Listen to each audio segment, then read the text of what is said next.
your troubles are not significant. You're still listening. This is our final transmission.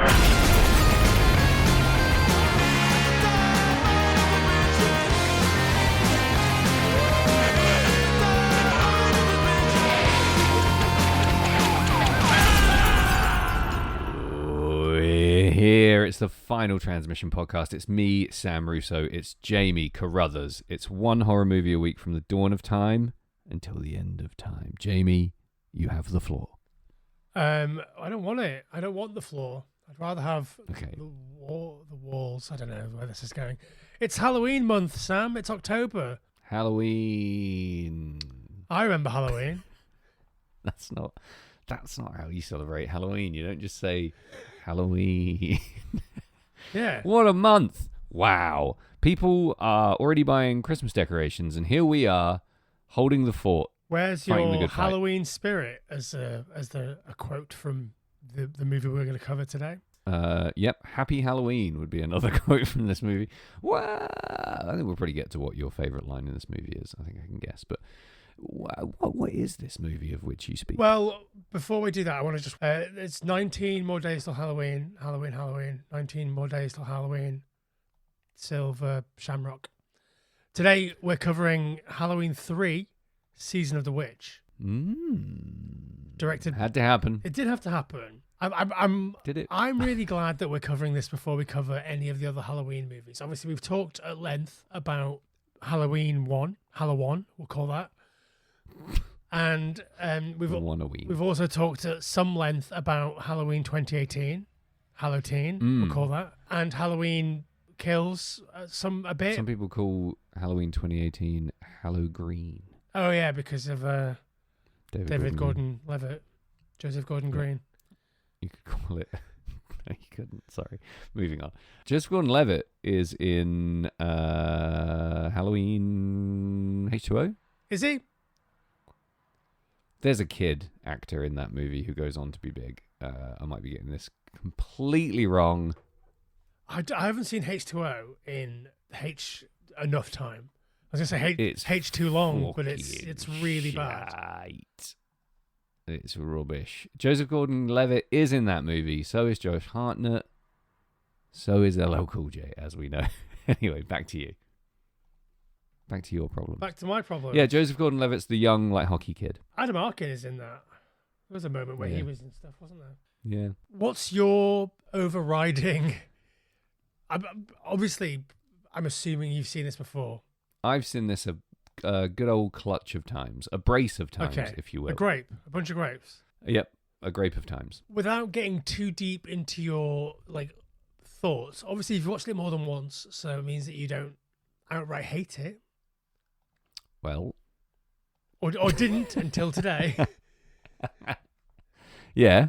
Anything you want to add on that, given that this is a podcast, an audio medium? You didn't ask a question. You were doing a build-up. You were building a foundation. I asked what your general thoughts were without spoiling your... Oh. Yeah. What a fucking weird thing. This isn't just a weird movie. It's a weird thing to have happen, in my opinion. I don't think anything about this film makes sense. It's a total non sequitur pivot out of one of the fastest growing, most adored horror franchises in history at the third installment. It's a completely bananas script. It's a zany, I guess, concept, a wacky idea, and the whole thing is played out in a very strange way. So can we... You're immediately on the back foot with this movie. Yeah, I agree. Can we maybe dial it back one? So obviously you love Halloween. I'm a big fan of the original Halloween movie. How do you feel about Halloween 2? I think it's fucking shit. Yeah. I think it's everything. Here's the thing with all the Halloween movies. You watch them, and then you find out all about them, and what you just saw makes perfect sense. Halloween 2 was obviously written in 5 minutes, drunk as piss, reluctantly. Yeah. And what we get is maybe one good scene as a result, and sort of a bridge into an expanded storyline that just doesn't need to happen or exist. Yeah. And ultimately takes us nowhere. So 2 is a flaming ball of shit as far as I'm concerned. It has none of the charm of the original. It's got like a couple of redeeming features, a couple of scary moments, some good noise happening, but for the most part, I think it sucks balls. What about you? Do you like 2? I think it does have its moments. Obviously, it's quite violent in a way that I find is quite satisfying. But I don't think it's good. I don't like it. I just quite enjoy it. Yeah. I've always been, and obviously part of this is my fucking contrarian streak, but I've always been a Halloween 3 guy. I think you'd be a 3 head. Not to tip my tits too early, but I think I like Halloween 3 more than I like Halloween. Yeah, it doesn't surprise me. If you'd literally put 5 guns to my head and said, what Halloween movie is Jamie's favourite, I would have said 3 or 6. I don't like 4 to 6 at all. No, nobody does, but it depends on which contrarian Jamie you pull out the hat that day, if it's going to be 3 or 6. Yeah. I mean, I like them okay. I just don't think they're good. Again, all the Cult of Thorn stuff is just weird and stupid. And I feel like, I mean, we'll talk about that a bit more later, but I feel like the Cult of Thorn stuff is born out of the stupidness of this movie. And like... there's some stuff online about that, eh? I don't know if I've read that. I've never really dug into the latter movies. There's some theories. Interesting. Obviously, Silver Shamrock exists in canon as a result of Halloween Kills. Is that right? They're like I think the company Silver Shamrock exists within Halloween Kills. Yes and no. I think in 2018 we see them. No, maybe it is Kills. In one of those movies, we see the masks that are in this movie. And Jim Carrey. I think a lot of fans bit that and ran with it and said that in that case, Halloween 3 must happen in the same universe as 2018 Kills, etc. And people do a lot of... that makes no sense because they show the movie Halloween in Halloween 3. Yeah, exactly. But there's a sub-theory that Conal Cochran doesn't die in Halloween 3. He is transported to the universe of Halloween 2018, of Halloween, where interesting he manufactures his masks. I don't know. It apparently has something to do with the reason Michael snaps and becomes Michael Myers the killer. I don't know. It's a very deep and strange rabbit hole to get into, and I pretty much discredited it immediately when I started reading. Like the clown mask that he's wearing in the beginning of the original one is somehow made by Colonel Cochran or whatever. I think the fucking theory is that it's not, but something still happens to him that makes him a mute killing machine from then onwards. He's hypnotized somehow, and then Conal Cochran's dimension jumping, whatever Stonehenge fueled machine of whatever the fuck transports people between dimensions is responsible for all of that, and is the founder of the Cult of Thorn. Interesting. If anyone is still listening to this, I'm sorry. But also that's my favourite line. You wouldn't believe how we got it here. So I'm not going to tell you. Yeah. I think that's fucking hilarious. Yeah, who cares? 5 tons of rock. Not going to tell you how we got it here. No.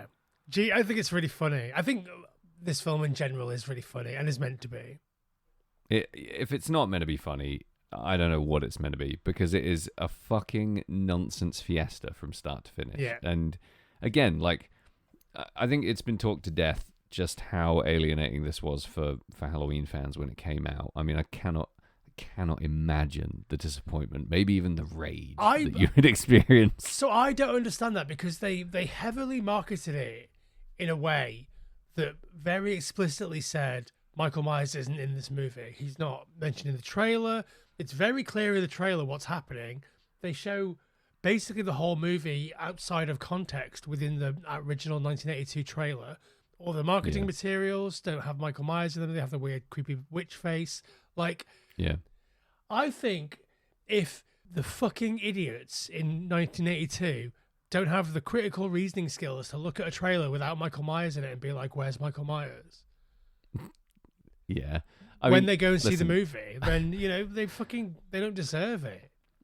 I don't know. It's 82. you might not see any of that shit. You might just hear that Halloween's on at the movies and go watch it. So I think there was probably a broad audience of people who were like, let's go see that new Michael Myers movie, okay, and hadn't seen the trailer. Yeah. But then beyond that, just imagine you waited for 3 because 2 was a bit fucking tepid, shall we say, and 3 rolls around and it's like, oh, it's some fucking kids bullshit mask movie with no Michael Myers. Now I'm gonna have to wait fuck knows how long for a real Michael Myers movie. I think at that point you would assume that it just wasn't move. coming as well. You just assume that, like, okay, well, that's over. This is over now. Yeah, maybe. But then they wait. That's what I mean, though. Like, no respect for the audience whatsoever. Like, fuck them. Let them figure it out. I mean, it's. I think that Universal or whoever didn't have respect for John Carpenter and forced him basically against his will into a Halloween 2 that he didn't want to make. Still paid him. Well, yeah, I don't want to go to work, but they still have to pay me.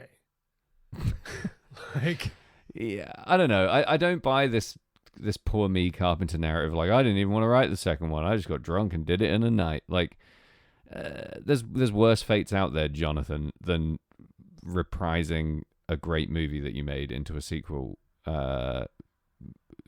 Fucking who cares? Like, your troubles are not significant. Like, it's true. And also, like, people, all these producers and people getting these credits did fuck all and just got paid an enormous amount of money. If you read the Taking Shape book, one of the most frustrating things I remember about the storied Halloween franchise is just how many people did nothing and got an enormous paycheck for doing it. It's the whole Mustafa Akkad, the whole thing is a total mess, and people are getting paid to do nothing and doing nothing to get paid, and it's a particularly cynical movie series in a lot of ways, despite the fact that the first is obviously held up as being one of the greatest horror movies of all time. It's a fucking weird franchise journey, isn't it? From the start to the most recent one. It's a total mess, and there's really not much good in there. So it's a strange old journey. But 3 is one of the most outstanding anomalies. It's one of the most bizarre and talked about movies in the series. Yeah. Which version did you watch today, or whenever you watched it? I watched a German Blu-ray that I own. Why do you own a German Blu-ray? I don't know. I bought it on Blu-ray a long time ago, and it just happens to be a German one. As I understand it, there's not an enormous amount in terms of shit on the cutting room floor that's been made available. There's a few bits, but nothing massive. Why? Did you have some special... No, I just wondered. So I watched like a remastered version, I think the 2012 Lionsgate version. Right. And it just looked amazing. It just looked really good. Yeah. Yeah, the Blu-ray I've got, it looks ridiculous. Looks like it was shot yesterday. Yeah. Yeah, it's great. Oh, so I just wondered, because I think the version that I used to have on DVD, or I think maybe I have more than one DVD, but the version that I had looked like it was shot on 3-year-old toilet paper. Yeah, I definitely remember renting the Blu-ray, renting the DVD at some point and thinking it's like it had proper static on it, and I was like, how the fuck does a DVD have like VHS static on it? I don't understand what's happening. I think it was just a real bad version. Yeah, there's a lot of some people just like scanned stuff from the VHS scans that they already had just to like make a quick buck. Yeah, a lot of quick bucks happening in this movie franchise. But 3, it's always, I think, the dog shit sandwich of the series. Not in terms of the film's quality or what I think about it or anything like that. Just in terms of what was handed to fans. I just think it's such a weird move. And people are polarized on it. There's a lot of people who think it's one of the biggest marketing fuck-ups in the history of the world. And some people think it was a great move that revitalized the franchise and got people more interested. And do you have any thoughts about the marketing side of why you would pivot so hard away from Michael? There's a lot of stuff out there that they'd always planned it to be like an anthology type thing, and that every different movie would be set on Halloween, and they were forced basically at cocaine on some knife point to make the second one to capitalize on the first one, and therefore that basically killed the idea of doing the anthology, but they still tried to do it anyway. And I don't know how much of that is revisionist or how much of that is... It feels like it must be partially true, because you can't justify the existence of this movie any other way. I always thought it was that 2 happened and it did quite well, but they thought, now's the time to mix it up and do something different and change it, and then we can always come back if we want to. And that was always the Bananas logic to me. Like, yeah, it's weird that like you would make a non sequitur movie and call it Halloween 3. If you haven't done that the whole time, if you haven't been making anthology type movie series franchise, but I don't really care because I just really like this movie, and if it didn't exist in the Halloween franchise, maybe it wouldn't exist at all. It would probably be, I mean, again, conjecture, but it would probably be better off if it wasn't labeled a Halloween movie. It probably would have found its audience quicker, or it would have lived and died on its own 2 feet and not on Michael's. I do think that in order to enjoy this movie in any way whatsoever, you have to remove the word Halloween from the title. Like, you have to just look at it as its own. It exists in its own universe. I would say almost the opposite. Here we go. Not really the opposite, but I think this is much more of a Halloween movie than Halloween. Do you mean Halloween the guy or the occasion? It's Halloween the guy. Yeah, Michael Myers is Halloween. Mr. Halloween. Billy Halloween. His name's Halloween. Look out, Halloween's coming to get you.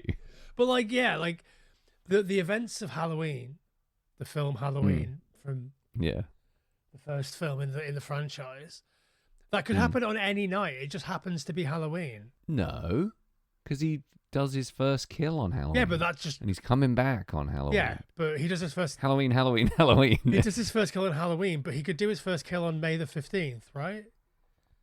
Nope. And then, why not? Because it's crucial that it's Halloween. Why is it crucial? What's crucial? The movie's called Halloween. But what if the movie was called May the 15th? The killer's name is Halloween. It all lines up, Jamie.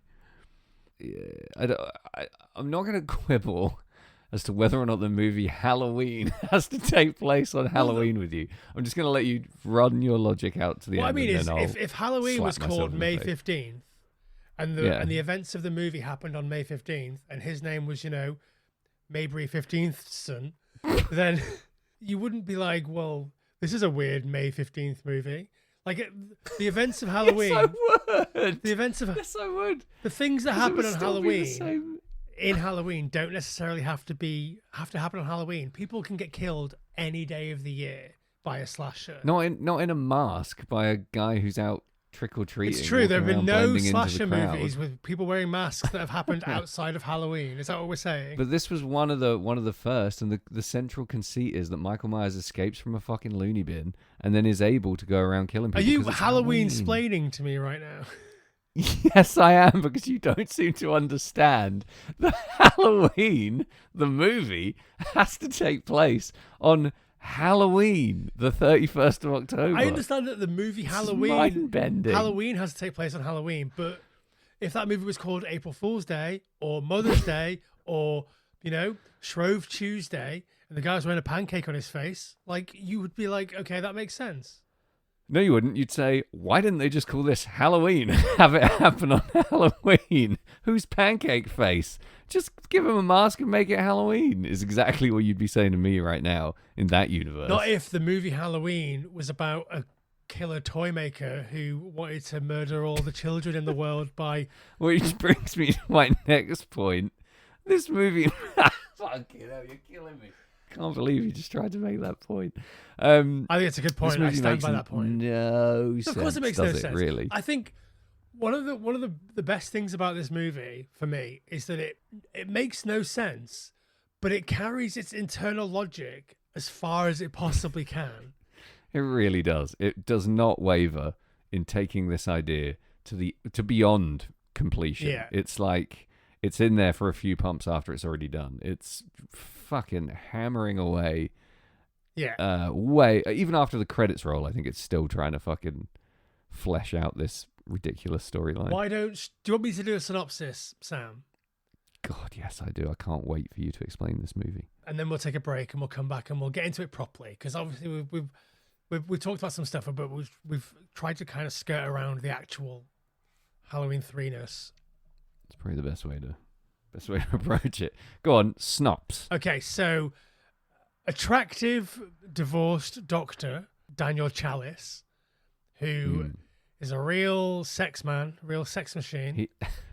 He's what your dad would call a cocksmith. Yeah, he's very cocksure. He's got a penis. It was a different time. Dr. Cockshaw. Yeah, different time. Carry on. A patient who is in some sort of weird accident comes across his table, and then he dies in mysterious circumstances, which causes Dr. Chalice to team up with the dead man's daughter to investigate a weird conspiracy involving a toy maker, Halloween masks, not Mother's Day masks, and a sinister plot to kill all of the children simultaneously, despite the fact that time zones exist. And that's the plot of this movie, Sam. I mean, I'm not going to take anything away from you because I'd always rather it was you synopsizing than me. But I thought for sure you were going to start that synopsis with ancient warlock toy maker. I don't know why. That's just where I would start, I think, on unraveling, unspooling the madness. That was good. That definitely does the job. Cocksmith goes on adventure with dead man's daughter to stop toy man killing world kids. Did you notice, before we take the break, before we get into spoilers, did you notice what colour handkerchief Dr. Chalice has hanging out of his back left pocket throughout the movie? Yeah. Beige? It's like it's teal blue. Is it? Which, as you and me both know, Sam, that means that he's into cock and ball torture. Yep, that makes sense. That's why he fucks her. Oh, no, I can't. That was nearly a spoiler. We haven't broke yet. Sorry. Oh, I could have sworn it was like a beige colour. Weird. Okay. I think... What's beige out of interest? I don't know beige, you know. Beige feels like it wouldn't be I'll one. find out in the break. Yeah, find out in the... Really? Like, because it's a bit of a vanilla colour, right? And that's not... Maybe it just means vanilla. Gives vanilla... Missionary sex. Yeah. All right, we'll take this break and we'll come back and let you know what a beige handkerchief in the left-hand pocket means.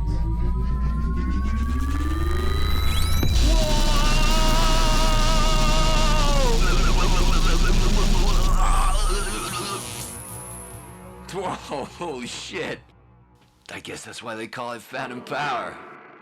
Right, Sam, you found out on the break what a beige hanky in the left pocket means. Loves to rim. So he either is really into cock and ball torture or he loves to rim. Or it could be a continuity thing, or he could just get changed and use a different bandana and we were paying attention at different times. Yeah, absolutely could be that. Or you could just definitely be right because I haven't got a clue. Well, so I think, and this might factor into the different versions that we watched. I think the color grading is different on the different versions. So it could be kind of a Batman Killing Joke situation where the coloring is just different. And so we're just seeing different things. Yeah, it does bear noticing there's some good Western wear in this movie. Yeah. There's definitely a hot minute there where Stacey Nelkin's wearing a full cowboy outfit. She's got a neckerchief and cowboy boots and jeans. There's a lot of that going on, which is, not completely incongruous with a Northern California aesthetic. Yeah, interesting little move on the wardrobe department. How do you feel about Hollywood trying to make Tom Atkins into a sex symbol? This doesn't feel like Hollywood at all. Well, yeah, you're right. Gonzo Hollywood. I feel fine with it because there's a sentiment out there that he's some kind of repulsive monster in this movie. And I'll admit, when I first watched this, I thought he was married. So my read on him as a protagonist was slightly different. I didn't realize that was his ex-wife and that, he's only allowed to stop by and see the kids from time to time. I thought he was just out fucking a hole in the earth, regardless of having a wife. So I think I warmed to him a little bit more when I found out that he was no longer married. You liked him better when you thought he was married. Is that what you're saying? Yeah, definitely. Way bolder. Way more of a cocksmith. I like how he looks in this movie. I like how he looks in a lot of movies. And I think I do sincerely miss, Anne/the era of cinema where an acne-scarred creep could be the number one guy for a while. Yeah. Your Bill Murrays, you whoever. Someone who's not absolutely perfect, can carry a role with confidence and a bit of swagger and some chops. Like, he's not a bad actor, I don't think, by any stretch of the imagination. Yeah. So I buy him as a sex man. I don't necessarily endorse all of his behavior, shall we say. He definitely does a bit of fraternizing with his colleagues that could be frowned upon through a modern lens. Yeah. And he does fuck the very young daughter of a dead patient of his and then only ask her afterwards how old she is. Ooh, I think a bit of that. He asks her before. Does he? Yeah. Oh, okay. Fair enough. But well, that's fine then. She doesn't answer. She just says, yeah, true. I'm older than I look. I'm older than I look. He's like, good enough for me. So bad. I buy him completely in this role. I think he is a wholly believable midlife crisis cocksmith, and I do find him completely satisfying to watch as a character. I really miss the era of like character actors also somehow being leading men. Yeah, why the fuck don't we have people who are basically the modern Harry Dean Stanton leading? Well, I suppose we have people like Des Malchian and guys like that, but yeah, just like step down from Hollywood into a sub echelon of cinema and put more character actors in leading roles. But like, I think like someone like Des Malchian, they might lead a movie like Late Night with the Devil, but they're not leading this movie. They wouldn't be leading Halloween 3, your big next franchise installment, as the main lead. They might be in there. Was this like tipped to be a big or good movie though? It feels not that at all. They certainly wanted it to be a good movie, they didn't do a very good job of making sure that happened, did they? Or at least a financially successful movie. Yeah. So a thing that I want to touch on before we get into like some of the stuff proper, because I think maybe some of this stuff is more interesting than the movie, but there's a perception out there that this movie was sort of critically panned on release. Right. And I don't think that's true. I went back and read like a bunch of contemporaneous reviews from when it was released, and like, obviously they weren't all good because it's quite a unique proposition and it's not going to be for everyone. But like, I was surprised at how many of them were overwhelmingly positive. Really? Yeah. And even like, so in my brain, the sort of cultural reappraisal of Halloween 3 happened around 2012 when it was re-released on DVD, maybe Blu-ray. Can't remember.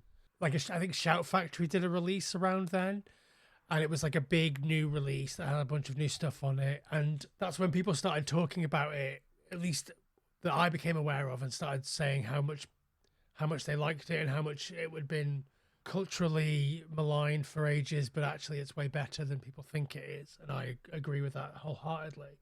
But in my research for this, I went through LexisNexis to see this being mentioned in news media over the past 50 years or whatever it is, 40 years. Yeah. And there's so much out there that's like overwhelmingly positive about it. I found a piece in The Guardian in 2005 that referred to this as the superior Halloween movie. I found a piece from 2004 that was in the Daily Post that said the only Halloween movies of note are the first 3, but especially number 3. Daily Mirror said it was the worst sequel in 2006. Pinch of salt, because obviously the Daily Mirror's scum, but also that was in 2006 when 4 to 6, H2O, and Resurrection all existed. Yeah. So I feel like there may be in some hyperbole there. 2000. Yeah, I think when it came out, it wasn't well received though. Like all the press. That's just not true. These are things that I've been reading from later that just sort of. Yeah. But a bunch of stuff from 1982. The review that I first read, I can't remember who it was, but it was New York Times, where it said it means to be funny and frequently is. Basically says it's loads of fun. Says it's like. Ebert slammed it. Obviously, he was a big fan of Stacey Nelkin because he's a big dirty old man. But like, yeah, he's really playing the "look how progressive I am" card with his right. He says it's one of the worst films he's ever seen. I think he put it in his worst films ever list. But like, there were plenty of like not bad reviews from the release. I don't know. In the Taking Shape book, they have a whole page at the end of each movie's write up that has like the top press for the film. and they're not great in there. Mm. I mean, they're saying all the things that a sane person would say. Yes, it's fun, but it's still shit. Like, Yeah. I don't know. I don't think it was the biggest movie in '82 was E.T. the Extraterrestrial. Like, this film was never gonna fucking, break the box office open. I don't know what else came out in '82, but I've just got it in my head. That's when E.T. came out. Porky's as well. As well as why 82. are we always on Porky's? That's so weird. Everything Just always all, back to pork. All roads lead to the glory hole in the girls' bathroom. Exactly. So a weird year. E.T., Porky's, and Halloween 3. What is happening? Yeah, I mean, my experience was I read a real mixed bag of reviews. The real cultural movers and shakers, people like your Eberts and your New York Times, etc., weren't saying amazing things about it. I think again, if you maybe read that New York more Times review, it is in full. Okay, very just the positive. nib that I read was not very positive. The idea that like it's only shifted in the culture in the last sort of 10, 15 years is just maybe not. I don't think is true. Well, I have a theory. When this came out, when this came out, you might be like, that wasn't very good, was it? No, not really. When the next 5 or 6 Halloween movies come out, you might think, holy fuck, 3 was amazing compared to this shite. Yeah, like, I mean, I do think compared to the rest, you go back and you're like, wow, that holds up way better than definitely 4, definitely 5, and definitely 6 in my opinion. Yeah, definitely H2O and definitely Resurrection and almost definitely Halloween 2 and maybe even Halloween 1 on a good day. Like, not for this particular fan, but yeah, I mean, I have an abusive relationship with the what we call them, the reglutes. I don't know, the 18 onwards. Yeah. I was almost convinced that they were 3 of the best movies ever made for about 5 minutes each, and then I thought they were the worst movies ever made for about 5 minutes each, and now I just don't know how I feel anymore. The more you learn about the Halloween universe, and obviously John Carpenter, but everyone involved, the more you just dislike everyone. Like, I like Nick Castle. I think he, at least from interviews and fandom and lore and everything, seems like a great guy. Yeah. But the more you learn about Mustafa Akkad and basically everyone under him, all of his underlings throughout the whole, it's just astonishing how low they sink and how weird they are and how bizarre the interactions you hear about with them. Like, I know it's a cokey era and we know there's a lot of money flying around, but holy crap, these guys were sketchy as hell. Yeah. I think, like, how do you feel about John Carpenter, like, as a guy? Sympathetic, I would say. He's just so grumpy, and I think I know why. He's besieged by dickweeds all day, every day. I don't know. I like a lot of Carpenter's stuff, so I have to class myself as a fan. But he's the kind of guy you just wouldn't ever bother. If you saw him, you wouldn't be like, oh my God, Mr. Carpenter. You'd stay, I'd walk as far away from him as possible. Yeah. I don't know why you'd be doing your no Zippy need. impression at him, but... Yeah, of course. My best Zippy just for him.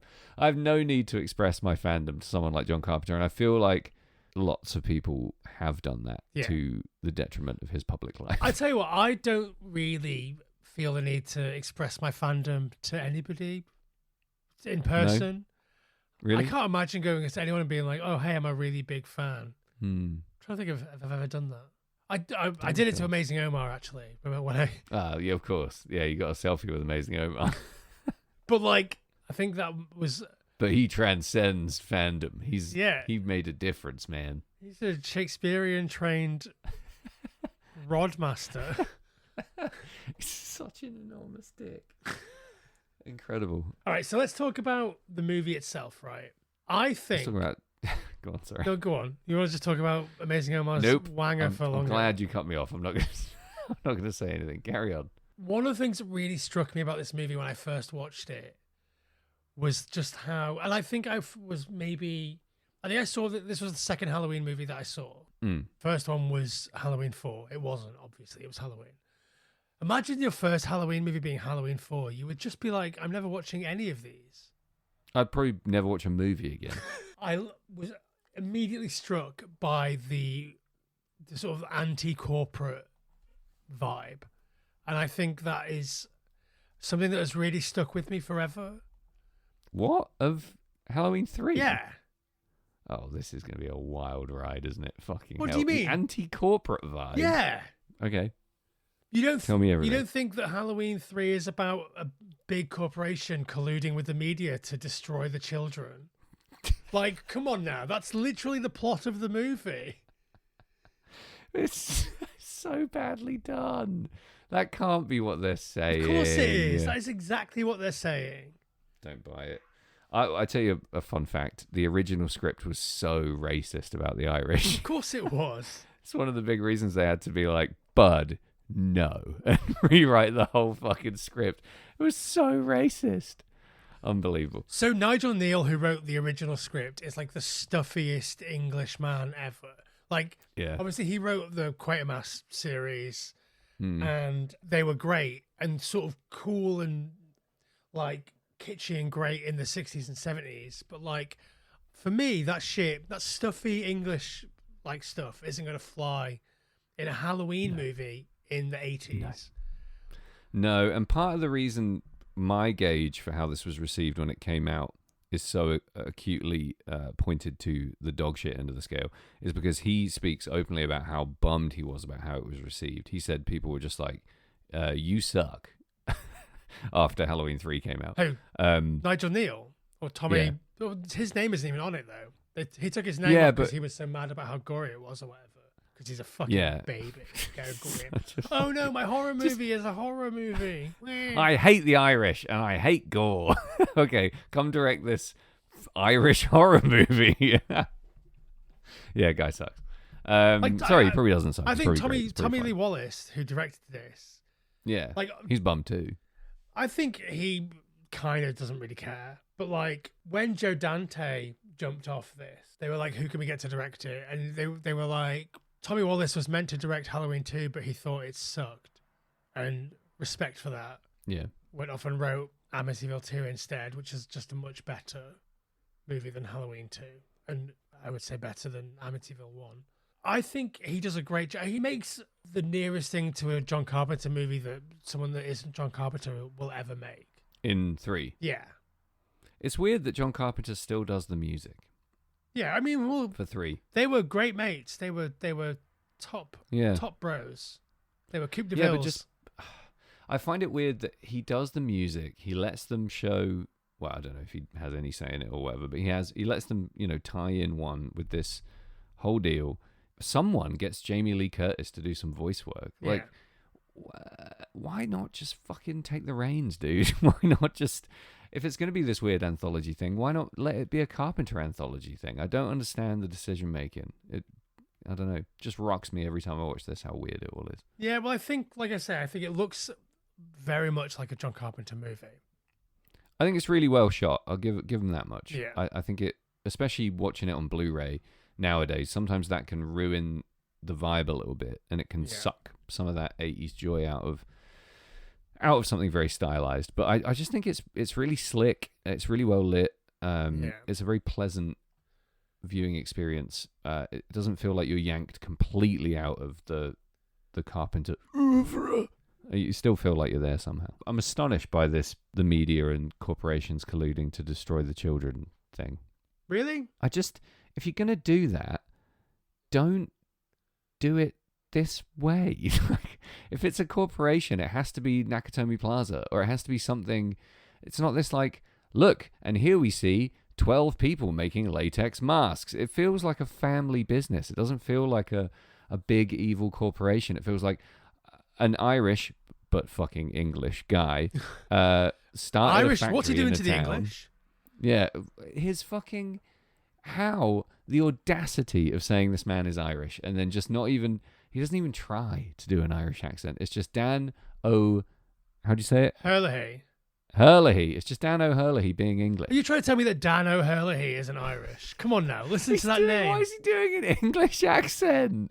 Why is he so English the whole way through? Of course Dan O'Hurley is Irish. What are you talking about? Yeah, I know, but why is he English then? That's what blows my tits off. Why are we being presented with a guy with an English accent who we're being told is Irish, who we then have to look up to find out if he's Irish, and he is? And nothing about this film tracks, bud.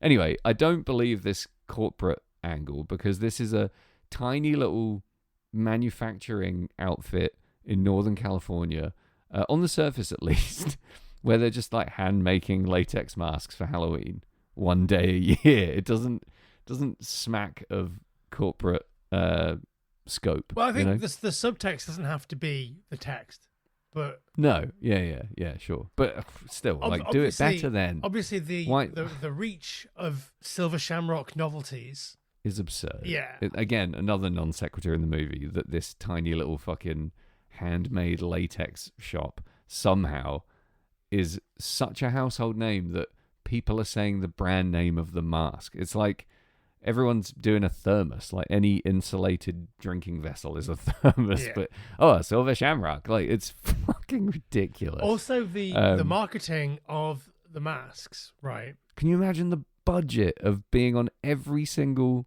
TV station in America all the fucking time? But just like, insane.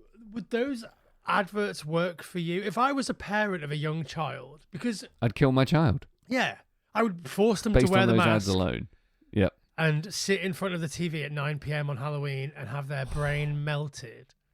It's a big problem in this movie that they picked something so obnoxious and so annoying, and they did it so many times. Yeah, I think it's sure 15 it's deliberate, times, but like, that's fucked up, dude. That is unnecessary. That's gratuitous. It's your abiding memory walking away from this movie is that fucking jingle and how annoying it is. It sucks so much away from anything good about the movie. It's just how subjected you feel to that song. Yeah. Terrible. But yeah, again, it's just another thing that is off kilter about the film, that if you can lean into it and if you can enjoy the madness, is quite enjoyable. Like, of course, there's no handmade latex mask company in a tiny boutique town in Northern California that can afford to run 24/7 ads on every station in America. And that's the part where you lose your suspension of disbelief. And then when you find out there's some time-traveling ancient warlock who can teleport Stonehenge across the planet, who's decided to kill all the children, then you're just like, oh, fuck it, who cares? Yeah. Is he time-traveling? I thought he was immortal. Yeah, I guess. Yeah, he's probably immortal. Yeah, you're probably right. Yeah. I mean, I don't think they nail it on either way. No, there's no definitive, I am immortal or I am a time traveler. I just assumed, you could be both also. You can time travel but be immortal. I've got the biggest question of the whole movie, and I have to ask it now. I know we're all over the place here, but I have to ask now because you've just sparked it and I'll forget otherwise. Why the fuck, when he quote unquote dies at the end, is it some papier-mâché painted face that we see the effect on? Why isn't it him? Nothing happens. Nothing explodes. It's the worst special effect we've covered on the Final Transmission podcast. And as far as I can tell, it's entirely unnecessary. What is happening? Yeah, no, I don't know. I don't know why. I don't know what. I just don't know. I think it's... Just swap out the man with the crudest, fucked together on your lunch break papier-mâché balloon head, and then just have it disappear. It's weird because, like, when one of his little robot minions dies quite early on, like, it obviously switches to a mannequin, but in a way that sort of makes sense because he's a little robot. Yeah, and they also, like, tactfully, if they've got a bad beheading, which they do, they go under it so you don't see how shit the face is. Yeah. You know, they're not idiots here. They know what's going to look shit and what's going to look good. I cannot explain this effect, and I can't find a reason for it. It's hard to Google, but I can't find a reason for it anywhere. Like, you'd expect it to be, originally they blew his head up, and that's why it looks so shit. But then the FCC made him not blow the head up. But that's not a thing. Nobody says that. There's no outtake. There's nothing. I don't know, but it does suck. It's ridiculous. I thought the big question was going to be, why? Why? Why are you doing this, Conor Cochran? Like, this is where I'm going to blow your mind. I don't subscribe to that being a critical flaw with the movie, because he tells you this big why narrative, like, but why does he do it? It's a big flaw in the movie. We never know why. You do know why. He just told you. The planets have aligned. He's an evil warlock. He's going to kill all the kids. But not all the kids, just the kids that can afford masks, the kids that are obedient enough to watch the advert. Yeah, the kids that aren't in the bathroom, like... So why is your plan so shit is a better question. But people question his motivation all the time. There's all these fucking dweebs online like, but I don't understand why he did what he did. Well, he told you. So there's your clue. Yeah. I get that it is nonsense, flimsy bollocks. And if you want to kill all the kids in the world and you're a warlock, do something else. Yeah. Would be my advice. Anything else, maybe. This is a logistically laborious maneuver that you're trying to pull off with a lot of opportunities to fail. You can't kill all the kids in the world. Maybe he's trying to just kill all the kids in the state? Because No, because it specifically shows you all it has a state montage, doesn't it? Weirdly, it's like Idaho, Arizona, like course, it's like 5 states or whatever. Yeah, so it's trying to show you that it's the TV is the fucking adverts reaching multiple states. Yeah, and he never says I'm trying to kill all the kids in America. He's pranking, so there's a chaos element there. There's like this warped old warlock's idea of a prank is to turn your head into snakes and bugs. I just think that's great. So that's not the part of it I question. I question the robots because what the fuck? Time-traveling / immortal Irish warlock tries to kill lots of kids in lots of states by turning their heads into bugs and also robots and also sex robots. What the fuck is happening? So is the implication... I've never got this. The implication is that she's a robot the whole time. There's two, right? There's two reads. One, she was a robot the whole time. I don't Makes buy no that. sense. No. Why what her function is to fucking what? Bring Tom Atkins, bring Chalice to the factory to what end? What the fuck? But the other is that they kill. Well, there's a subset to this. So they either capture and kill her and then make a robot of her to send Very off quickly. with Tom Atkins, who's not supposed to escape, by the way. So what the fuck? Or that they turn her into a robot without killing her. What? And again, why? To send her out into the world? To what end? There's no sense to this plot whatsoever. Yeah, so like if there was like a special machine that he could knock up a robot in minutes, it would make sense because he's like, oh no, Chalice is escaping. Oh wait, no, he's not because he's going to come back and rescue his little girlfriend. Sure. And then if he could knock up a robot in the 15 minutes it takes for Chalice to get from where he is to rescuing her, then fair dues, that would make sense. But he is established in the movie at that point that it's very difficult to make these robots look human. Yeah. So that can't happen. Unless he's like, it was a real difficult time to make them look human, but I perfected it and I can do it in 15 seconds flat. Yeah, and also I can do it while I'm here with you the whole time. You know, I know that Cochrane is a japester and a trickster and a wily old prankster. If he's a time traveler, what if he's just like the Bill and Ted thing? He's like, I'll come back in time and make this robot. Yeah. But not save myself from being obliterated or sent to Stonehenge or whatever happens to me. Yeah. That was the problem, right? So when I first watched it, I thought I didn't see him die. Yeah. So I don't think he dies. You know, I think a lot of people assume he dies, but he's the prime antagonist of the movie and we don't see his death. No. Right. So I assume he got teleported to Stonehenge when I first watched it. Because I assumed they teleported Stonehenge to the fucking factory. Yeah. I've never read anything anywhere that supports that logic, so I think I'm just weird. But that was my interpretation of that slow dissolve.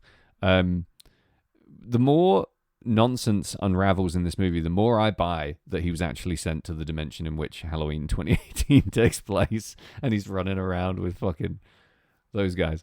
The robot thing, to me, first watch, it also felt incredibly cheap. It just felt like, we don't have an ending, so we're going to make her a robot. Can we knock up a robot effect? Yeah, we'll just have her arm come up. We don't even have to do anything, and then we'll just quickly knock some shit into an elbow joint, whatever. We'll bishop up her neck, easy peasy. And it feels cheap as fuck, because it's so unexplained and so unearned, and so monster movie, midnight feature.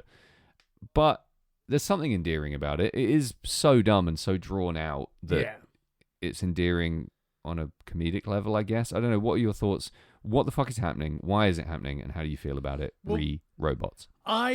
Robots in general, I think, is great. I think the idea that they're basically clockwork toys that have just like evolved to the point where they are indistinguishable from other humans is Yeah. cool. Sneeze. They fuck. Yeah. Like I really enjoy that. Hmm. But, you know, her being a robot at the end, because it doesn't make sense in the narrative, it doesn't make sense to me. I can't enjoy it because they didn't explain it away with one line of dialogue, which they easily could have done. My watch today, I was obviously watching it thinking, when the fuck do they robot this woman up? And I thought, when they're in bed and she wants to go again, he's like, aren't you even remotely tired? And she says no. And that's when they have the age conversation. Yeah. And I thought, that's a robot sex doll. That's a robot sex doll move. It cues up the age joke, but maybe that's the only clue we get in the whole first 2/3 of the movie that she's a robot. So the implication, like, it never occurred to me that she's a robot.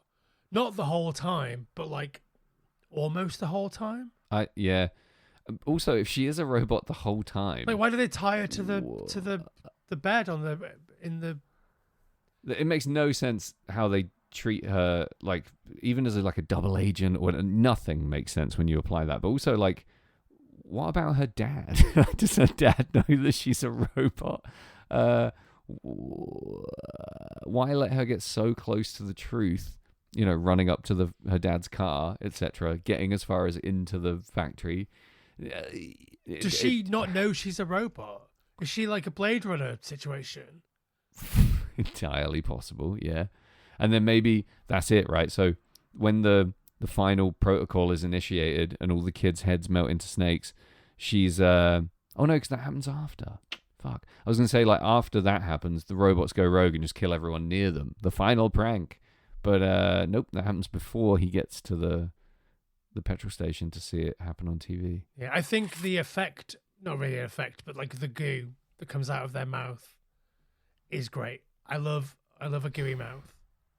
It's fine. It's not very well delivered. I like, in the spirit of your commerce media child destruction, I like when Tom Atkins flips on top of one of the agents and punches him in the stomach. Yeah.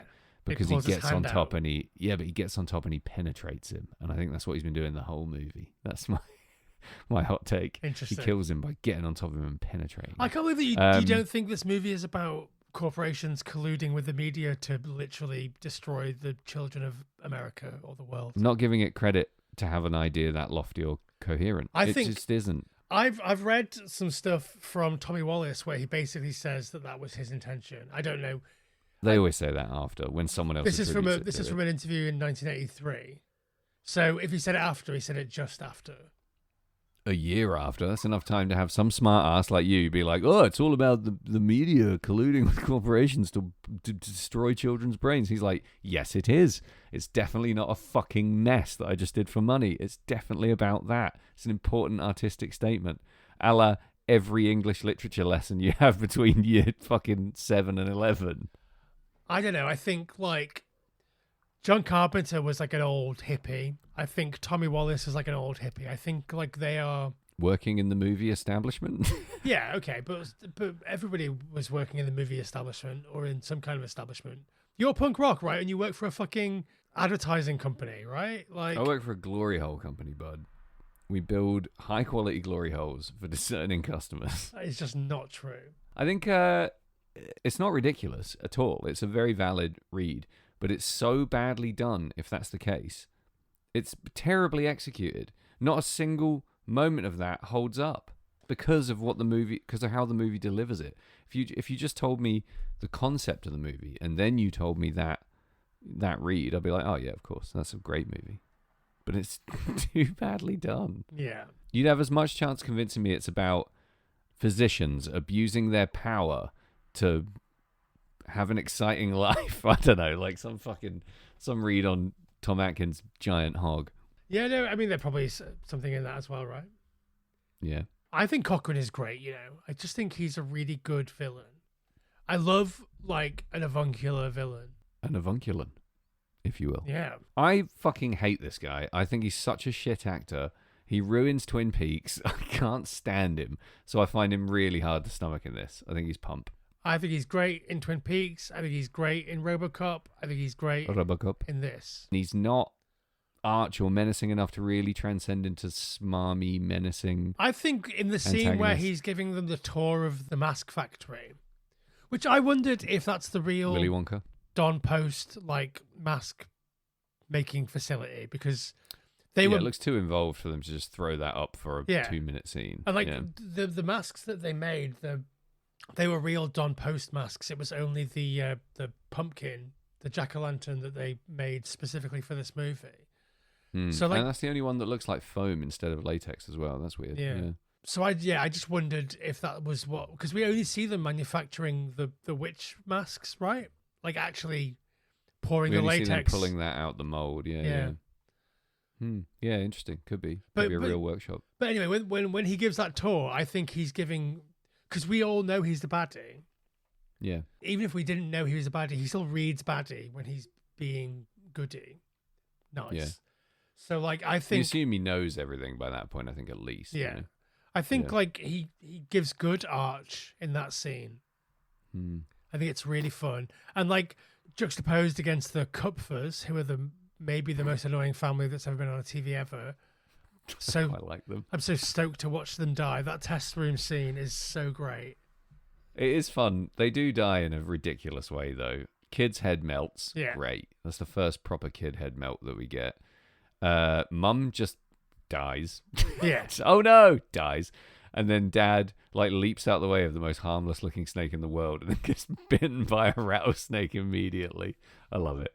Yeah, and I love it too. Yeah, it's good. It's the only kid head melt we see. True. Wow, that's some Mandela effect shit. I had it in my head that kids' heads are melting left, right, and center. Yeah, you're right. That's the only one. Like I read that the original ending, I don't remember where I read this, maybe in a book years ago, but I read that the original like ending was, it ends with him on the phone. And then instead of like music over the credits, it just had thousands and thousands of children screaming.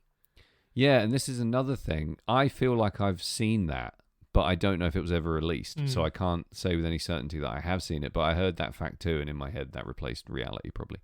But yeah, much cooler I prefer ending, that. I think. Yeah, way cooler. That's way more of a mist ending. We get a bit of a mist ending, but not quite full mist. Yeah. No one fucking blows their kid's head off and then gets rescued by the National Guard, but it's not far off. The idea of the bleakest ending possible. Of all the kids that can afford these masks that are sat in front of the TV at this precise moment, dying. Yeah. And releasing poisonous bugs? Venomous bugs? Who knows? Definitely venomous snakes. Yeah.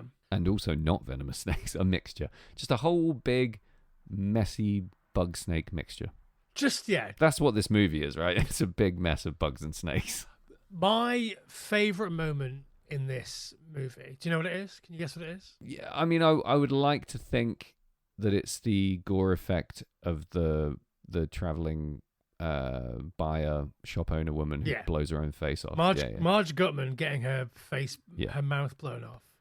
I thought she was going to get her mouth blown off by Tom Atkins when they first met, but no, she gets it laser blown off by a silver shamrock, whatever the fuck. Yeah, a misfire.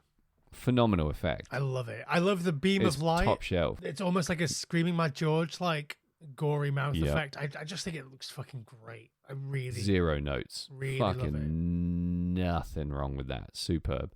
If the whole movie was consistently that level of gore and maybe paced in a way that was anticipated and coming fairly regularly, like Tom Atkins, then I'd be a little bit more all in on Tom Atkins. But it feels a little bit out of place. It feels too graphic, given what we've had before, and nothing lives up to it afterwards. So it is a weird, anomalous effect. It doesn't make sense that would happen. No. Because, like, does that mean... Because it's not designed. It makes a misfire? Yeah, it makes me wonder what's happening inside the mask. Is the Stonehenge crystal boring into someone's brain, opening a portal to a bug dimension? Like, is that what's happening? Again, like, it's kind of cool if at some point someone would say that. I mean, yeah. Like, I like this is the weirdest thing, is I have absolutely no problem with a movie that combines the Halloween universe, Stonehenge, warlocks, witches, and the original Samhain celebration, the ritualistic stuff that happened in Celtic, whatever, like all of that shit mixed in with robots, I still don't have a problem there. No. And then mixed in with that kind of gore effect and Tom Atkins and all these little kind of Halloween feeder Easter eggs, like Laurie Strode's voice coming in over the PA and this weird lockdown little Walmart type town. All of that just feels wonderful. Yeah. But then in the execution, I think what I'm doing is unfairly blaming Dan O'Herlihy for the failure of the film, because he's so pivotal to the not him as an actor, sorry, his character, Cornado Cochran or whatever the fuck. I'm blaming him because as an antagonist, I think he fails to give us enough to hang our hat on as to what exactly the fuck is happening. Because why robots is still a thing, how is still a thing. We understand why he's doing what he's doing, but how is quite important. And what's your fucking aftercare plan, bud? Yeah. I think like they established that like these fairly realistic looking like clockwork toys have been around since the 1800s. Yeah. Is that true? Is that a thing that we know in the world? Or is it because of the knitting grandma yeah. thing?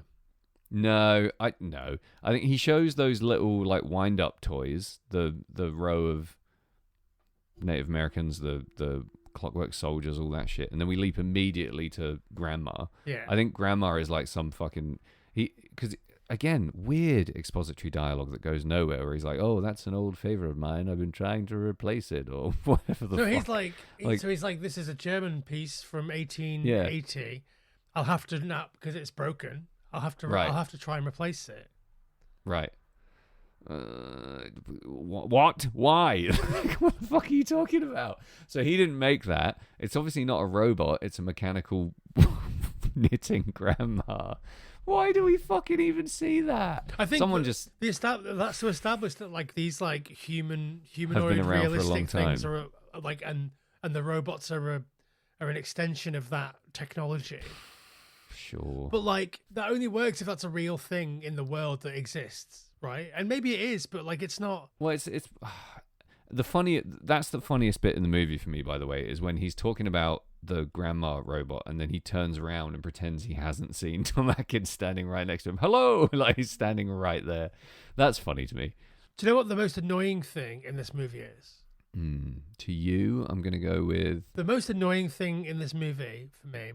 More annoying than hearing the Silver Shamrock song 5,000 times is that long, protracted scene where it's soundtracked by an alarm, just going beep boop beep boop beep boop beep boop beep boop for fucking forever. And it annoys me because it works. It's meant to like really ramp up the tension in that scene, and like it makes me feel really tense. But in a way that is not, I'm not enjoying the movie. I'm not in the movie. No. Like, I'm experience just tense because of a sound. Yeah. It's not. My fire alarm's going off. Yeah. That's. It doesn't it doesn't fire up my empathy. It fires up my anger. Yeah. But you're right. As soon as it stops, you're acutely aware that it's been working on you. But there's a lot of, audio torture in this movie. There's a lot of shrill, high-pitched, repetitive sounds. Yeah. A lot of jingles. I'm wondering how deliberate that is. How much of that is John Carpenter kind of saying "fuck you" to everyone ever? I think it must be. It is torturous. Like, it's not a pleasant audio experience, this movie. There's some good Foley, but like you can't make a movie in 82 and get away with not having good Foley. But there's deliberate choices to fuck with the audience from a sound point of view. And this is probably the third time I've watched this movie, and it wasn't as bad as the first. The first time I watched it, I pretty much hated it. The second time, I feel like I got it. And the third time I watched it a bit more critically, and none of that sound stuff really bothered me because I was a bit, my guard was up for it. But I imagine if you're watching this for the first time, it's going to drive you fucking nuts. Parlance of today's times, I'd say it's overstimulating from an auditory perspective. Yeah, I wonder, like, obviously the cultural reappraisal that happened en masse in the mid-2010s. Yeah. Like I say, I read a bunch of stuff that suggests that was happening sooner rather than later. But a lot of those people in the 2010s were watching the movie for the first time. And they didn't. And they went into it being like, oh, I hear this movie is better than I previously thought. and had a much better experience as a result of that. I wonder how much of that transcends the mood of the moment and continues to sort of happen now.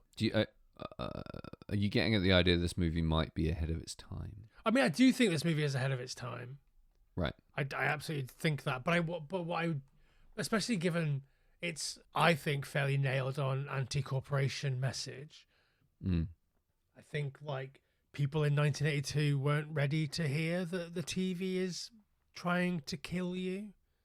Right. I mean, we're 1 year away from them literally making cartoons to market toys to children. I think if they'd have waited a year, people might have understood it more. But right. I also think that maybe that isn't a massive factor into why this movie is a mess. Yeah. I also think if you are going to deliver that as a message that people can actually fucking decode, you just need like one example advert on TV that isn't the Silver Shamrock advert to counterbalance it. Yeah, that's show fair. some noxious, toxic ad right next to the one that have Cochrane say something about that. Have somebody at some point allude to that being a thing. Yeah. Because it doesn't carry just on the action of the movie, I think is what I'm trying to fucking screw down here. Yeah. But movies like RoboCop will telegraph that message and they'll do it really fucking well. Yeah. And this just doesn't do that. RoboCop is a movie that wants to be a satire. Right. And this is a satire that wants to be a movie, I think. Definitely wants to be a movie. RoboCop is a satire. And this is a movie that wants to at least start off at a satirical place and go somewhere stupid with it. Fucking Stonehenge. So, like... I love that shit. I do too. I mean, I think my disappointment at seeing Stonehenge for the first time and, like, it not glowing or fucking... You know what I mean? Like, not being... Melting kids' heads. Yeah, just like not... Just being some rocks that are 100 feet away. I was just like, oh yeah, it's just a bunch of rocks. Why does Stonehenge have the power to turn kids' heads into snakes? That's never explained either. It's a special, different bit of Stonehenge that doesn't exist in real life also. The big moon rock, or whatever they call it. Yeah. Fucking gibberish. Teleport that back to our mask factory. I got a few ideas. I do love this movie from the perspective of an ancient warlock. I think as soon as you switch the narrative to being about, again, like he's just a boring, stuffy, suited man for the whole movie. Like if he's gonna be a warlock, have him grow some fucking wings or something. Like yeah, like do you know like, at the end of Elvira, Mistress of the Dark, where like the weird uncle who is like a stuffy old guy in a suit, and then eventually becomes like the warlock in the big fucking flowing gown and. Also turns into a big monster. Like, have a transformation. Don't have him lightly clap, conceding absolute defeat, and then turn into a papier-mâché balloon and disintegrate. Also, it's bollocks. If you could build these sort of robot, why wouldn't you like robo-augment yourself with like fucking... Yeah, put him in like a fucking mech suit. Yeah. One of those like claymation mech suits at the end. That'd be great. Just have him walk into the TV station at the end, like, get away from the phone, you bitch. Like... Yeah. And then you can have a full-on like Bishop Apocalypse knocking everyone's heads off, spewing white goo everywhere. Yeah, that doesn't happen either. I don't know. I just can't get behind this character, his characterization, his accent, his acting. None of it. His only moment of menace for me is when he is delivering the Samhain speech. Yeah, I think that's amazing. But again, I watched it today, and it's all lighting. He's lit from underneath. It changes the whole cast of his expression, his face, everything, and he looks like a different person, and it's almost like there's a transformation there. It's very subtle. Is he the leprechaun? It's kind of hinted at. Yeah, it is a bit leprechaun. It is a little bit like that, but not as good. Yeah. And not as good as the leprechaun is not something you want to hear about your performance in a movie in 1982. Yeah, I think that speech is great, and I think the dialogue of it also works. I think his delivery of it is good, but I do agree that the lighting is doing a lot of the work there. I'm told that speech isn't much changed from the original script. It's one of the things that wasn't so anti-Irish. They didn't have to change much. I'm told. I read. I'm not told. I'm not told shit. The only thing I know about this movie that I'm told is from you. Yeah. I think the ending's great. Really? I think the climax. I mean, it's. I love how easily he's defeated because he's just a dude, and he's just But like, not. He's an ancient warlock. yeah, but what's he gonna do? He's But he's not. He's also not. We don't even know if he's defeated. It's such a nothing. He doesn't die. well, he's defeated in as much as he's defeated. His plan fails. Yeah, but it doesn't. As far as we don't know, do we?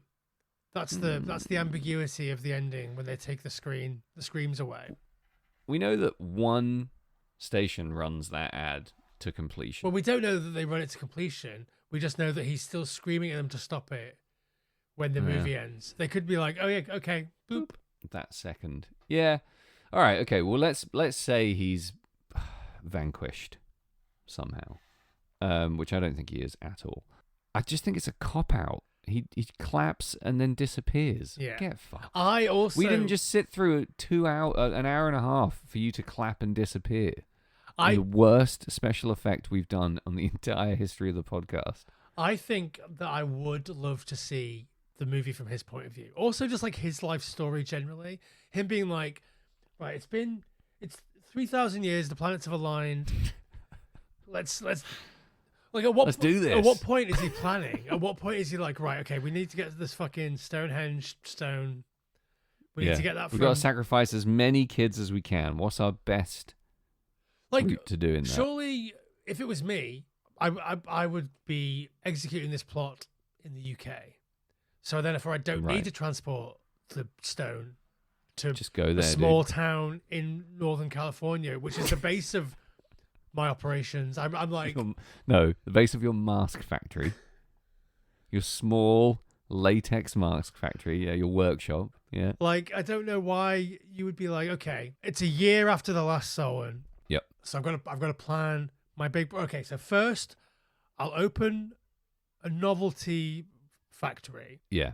I will make enough money selling cheap gags, novelties, that I can afford to buy all of the television advertising that I need. In the whole of North America for one night. Bear in mind, this is 2,999 years ago that he's thinking about this.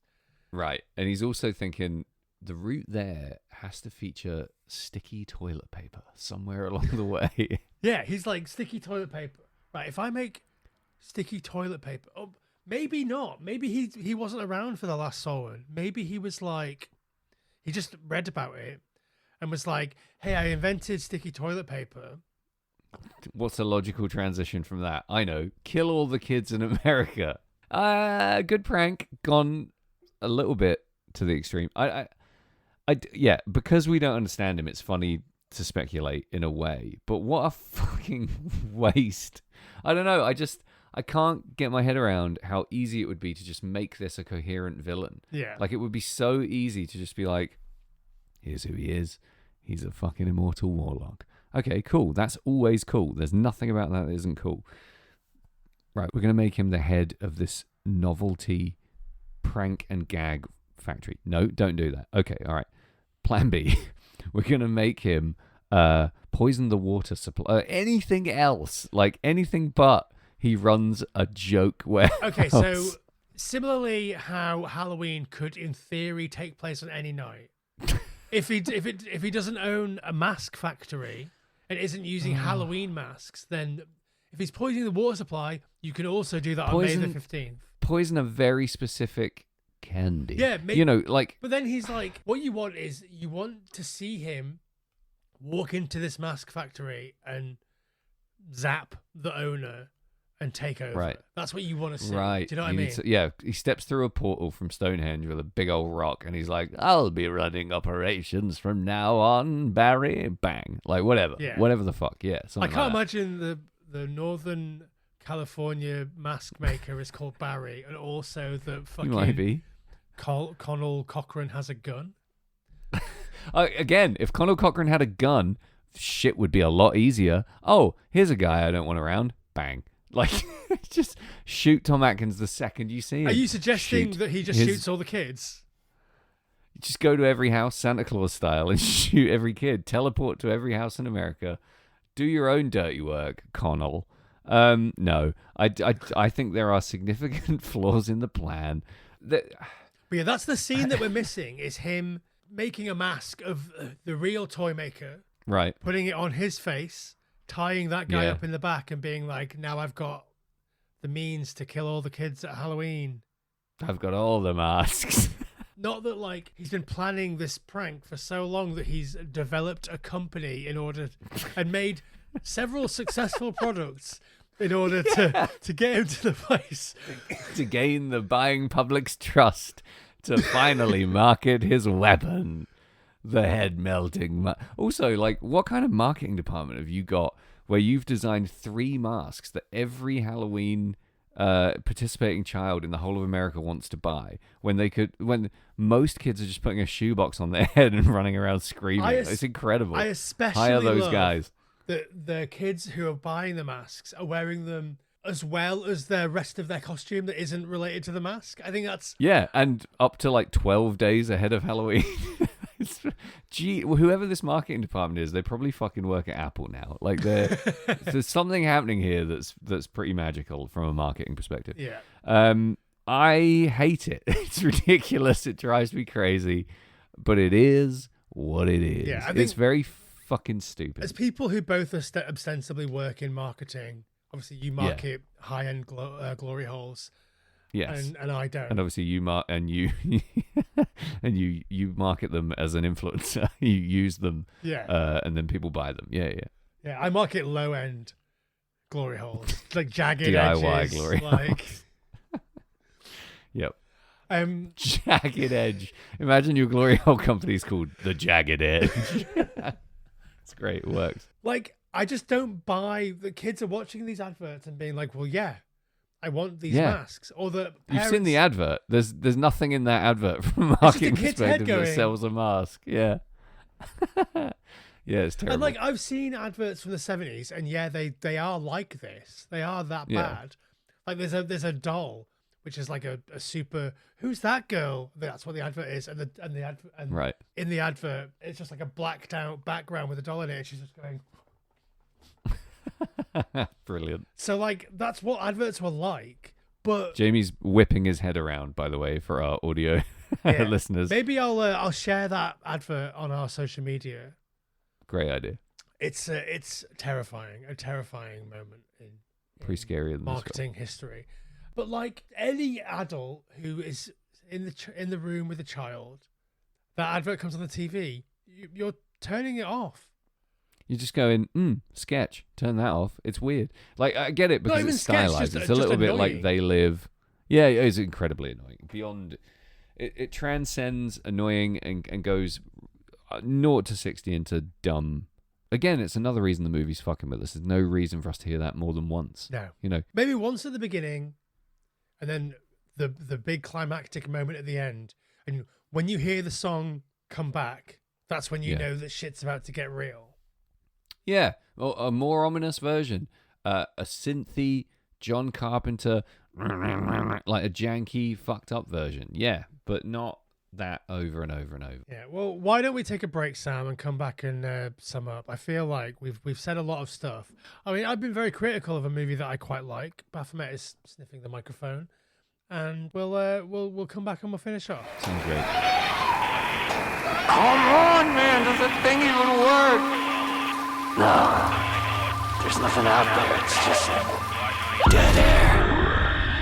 I appear to be back. I do too, and I would like to take this moment to give a big Silver Shamrock welcome to our sponsors. Here they are. This Man Blows Goats. RedScare.net. You can go there to that website by typing it into your browser of choice, and you can scan an array of punk rock music. You can purchase it by putting it in your basket and taking that basket to the checkout and paying for it, and you will have a good time. This movie might be anti-commerce, but we're not. RedScare.net. We want you to buy. Yeah, buy. All right, I'm going to sum up, Sam. I think despite everything we've said, I really, really like this movie. I know you do. I just think it's a wonderful, fun time. I think it's batshit stupidity, wall to wall. But I just have a hoot. I think, like, there is a fallow patch about 91.5 minutes long, but It's a 98-minute movie. But somehow, I come out of this movie smiling. Yeah. And for that reason, I'm going to give this 2 out of 3 melty masks.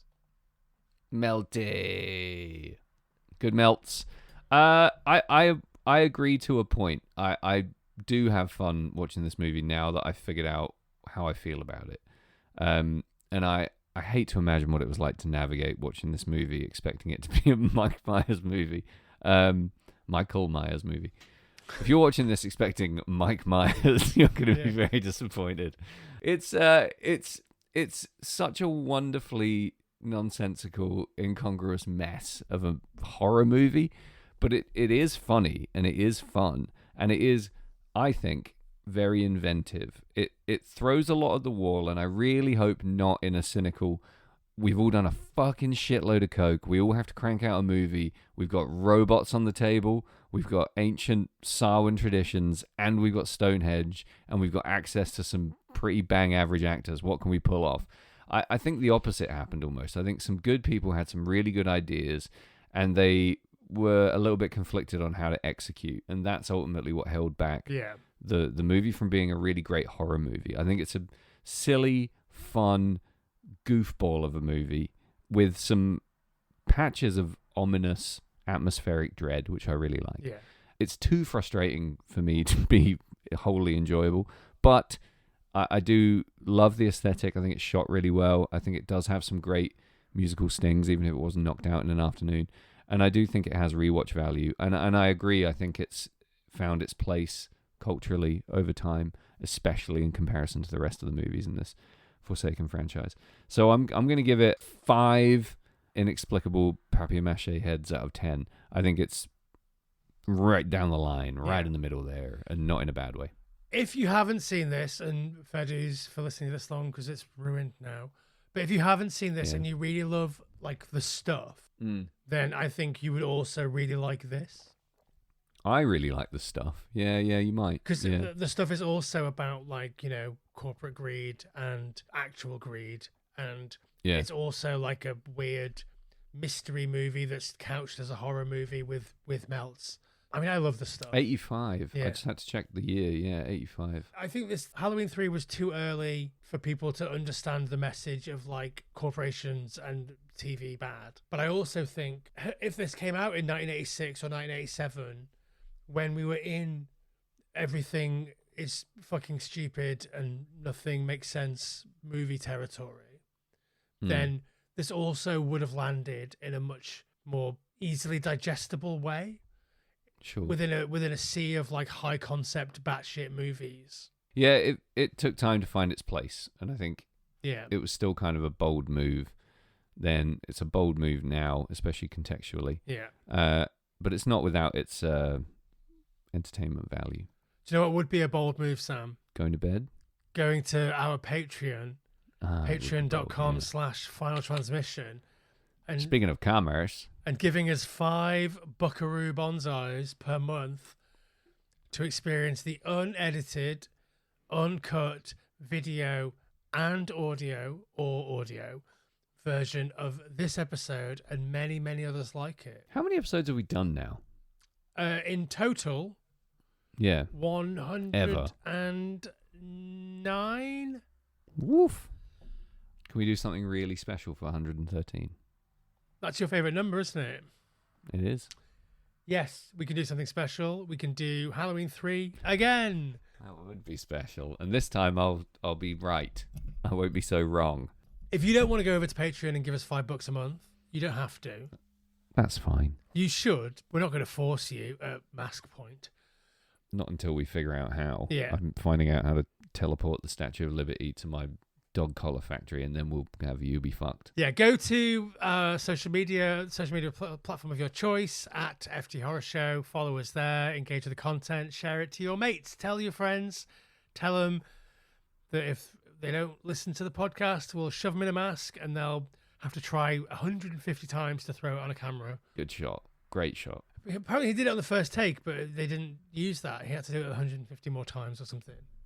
Wow. Also, do you think when they're looking at it in the control booth and you can see kind of through the eye holes that's a bit of a callback to Halloween, the original movie there, the POV shot. Yeah, possibly. I think that could be killing his sister. Could be a thing. Could be a thing. Yeah. Do all of that stuff. Tell your friends, tell your mum, tell your Uncle Larry. We've not heard from Uncle Larry in a while. I hope he's okay. I hope he's out being a top shagger.